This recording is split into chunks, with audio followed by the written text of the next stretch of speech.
Okay, so I'm going to recap the part of the journey that I didn't think was, well, before I realized it was going to be so bad and I started taking videos. So I'm going to recap like everything that's ever happened that has anything to do with this journey before the battery on my iPod dies.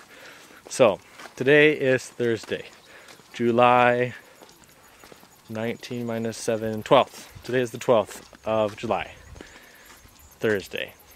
Yes. Yesterday was Wednesday, the 11th of July. Let's go back to Tuesday.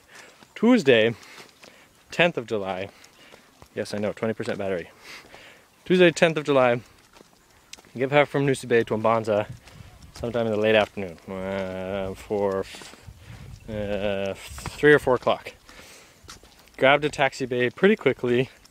Said that we were leaving directly for Ambila Bay, which is 2 hours north of Mbanza, which is the turn off to go to Vuimar, Sambava, and Talaha. It's on the northeast coast. So we get in the car, we go pick up my stuff from the hotel. We were already full, like the entire car was full. Everybody was filling a seat. There were no empty seats. Then we went and picked up some lady's bed, like a wooden bed frame, like the headboard and the footboard and the frame and the drawers that go under the bed and the mattress and the 50-foot perimeter walls and the electric fences. Anyways, we went and picked all that stuff up, piled it on top of our Mazda minibus, and then, which took like 5 million years.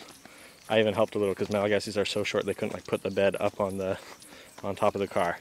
So that takes us to like 4:35 maybe. Then we went and like picked up a couple more people. So now the car was full of people, and I had gotten like a bad seat kind of in the back next to the door-ish, but like 2 seats or 2 rows back, which was not terrible, but not the best.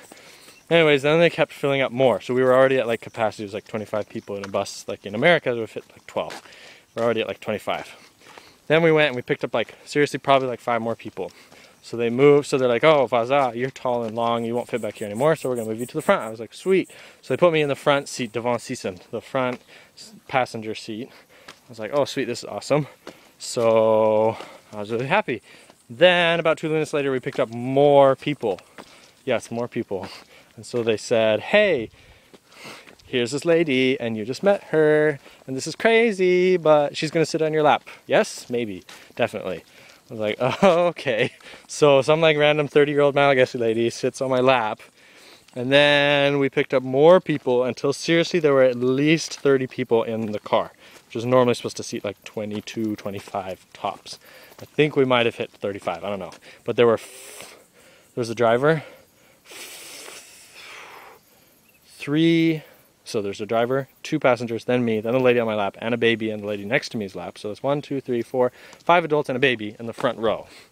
And then there was like 5 people in the row facing backwards directly behind the front row. Then there were 5 people in that next row, and then there were like 3 rows behind us full of like 5 or 6 people on each bench. So that was fun.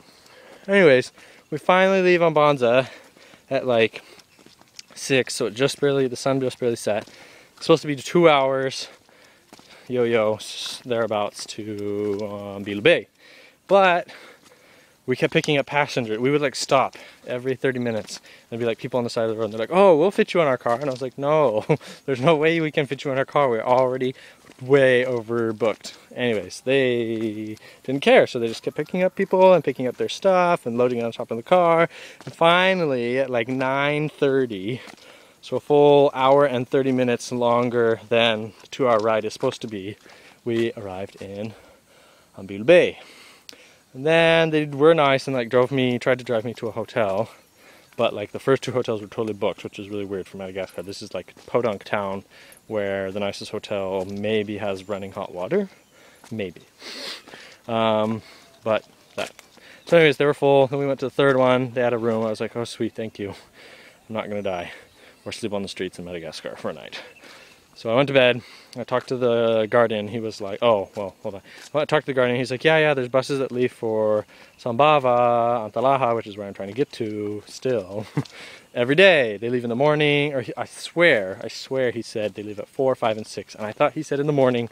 We'll come back to that later. Then It was almost 5 minutes long. Okay, I'll cut this off at the end of the night. So then I was hungry, so it was like 9, 10 o'clock.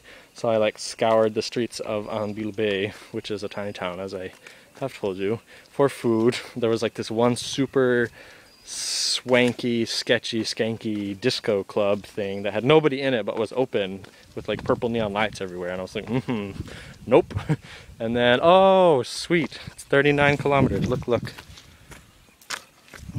Oh my goodness. So so I was like, never mind. So I walked like quarter of a mile down the street into town, and I found this place that was a restaurant that looked like it was closed, but then the side door was open, and the Malagasy, I was like, hey, are y'all still serving food to these Malagasy ladies that are staying up front? She was like, yeah, we are. And I was like, I'm not sure if you're actually open. She was like, no, we're really open, I promise. I was like, okay. So I walked in what looked like a different set of doors, which was really the back door where the family, who was like, there was a French dude, some Indian people, and some Malagasy people all eating together at a table. So I'm not sure what the relationship was, but whatevs. So they were running the place. They said that I could have either chicken, no, I could either have fish or shrimp. Fish usually means a whole fish, which I confirmed. They're like, yeah, a whole fish. And I was like, I don't want a whole fish covered in scales and stuff at 10 o'clock after a long bus ride. And then I was like, shrimp usually means heads and shells and legs and veins and all that stuff too. And I was, I don't know if I want to deal with that either. Like, what else do you got? And they were like, we have misao, we have frites. And I was like, give me misao. She's like, misao with fish or misao with just sampler, normal? I was like, what's in the misao with fish? And she's like, a fish. I was like, you mean like fish flesh, fish meat, or like a fish? And she's like, no, it'd be like a whole fish next to your misao. And I was like, no, we'll just go with the misao normal. She's like, okay. She brings it out. You'll see pictures that I will post. Basically, the decor of this place was like New Mexico, southwestern mine shaft, Disney style. It looked like something out of like the Wild West part of Disney World. It was really weird. Had like little fake lanterns and like this terracotta fountain, like Mexico circa 1850, I don't know. Anyway, so I went back to bed, or I went back to the hotel room, and apparently, which I found out the next morning, I collapsed on my bed with all the lights on, the wind or the fan going at like top speed, and I turned on the TV because I found out I had a TV. The end. I will start in the morning with a new post. Ready, go.